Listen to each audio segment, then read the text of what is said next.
ज्ञान नाही, बुद्धी नाही, ती घेण्याची गोडी नाही. बुद्धी असूनही चालत नाही, त्यास मानव म्हणावे का? ओळखलं का? मी आज सावित्री, सावित्री ज्योतिराव फुले, सातारा जिल्ह्यातील खंडाळा तालुक्यातील खंडोजी नेवसे पाटील यांची मी कन्या. अवघ्या 9व्या वर्षी माझं लग्न ज्योतिराव फुले यांच्याशी झालं.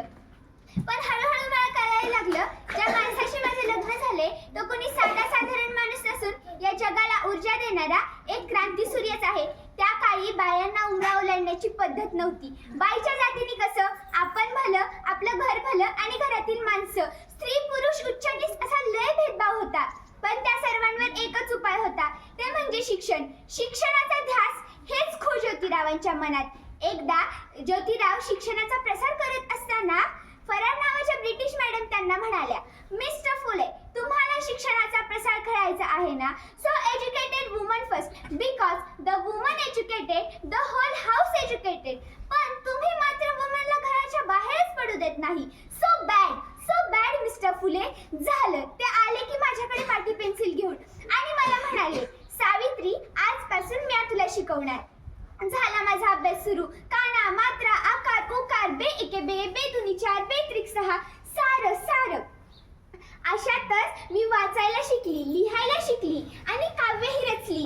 आणि होय, 1 जानेवारी शनिवारी आम्ही पुण्यात भिडेवाड्यात मुलींसाठी पहिली शाळा उघडली आणि मीच शिक्षिका आणि मीच मुख्याध्यापिकाही. शेळपाटासारखं जगाल तर काम तमाम होईल, पण वाघासारखं जगाल तर नाव होईल. पण समाजाचं मात्र काय? धर्म बुडाला अशी कोल्हेकुई सुरू होती. अहो, एखाद्या सर्वसामान्य माणसाने शिक्षण घेतलं म्हणून कोणता धर्म बुडतो? इतका तकलादू असू शकतो का हा धर्म? अहो, समाजासाठी, माणसासाठी धर्म की धर्मासाठी माणूस? अहो, मी शाळेत जात असताना माझ्यावर चिकट फेकले, मी सहन केलं. शेण फेकलं, मी सहन केलं. दगड मारले तरी मी सहन केलं. पण आता माझ्या सहनशीलतेचा अंत झाला होता. अशातच एक धतिंगड येतो आणि म्हणतो कसा, ए टवळे, कुठं निघालीस? आधी आमच्या पोरीबाईंना शिकवणं बंद कर. तर कदाचित त्यालाही माहिती नसावं आम्ही ज्योतिराव परिवारांच्या पत्नी आहोत ते.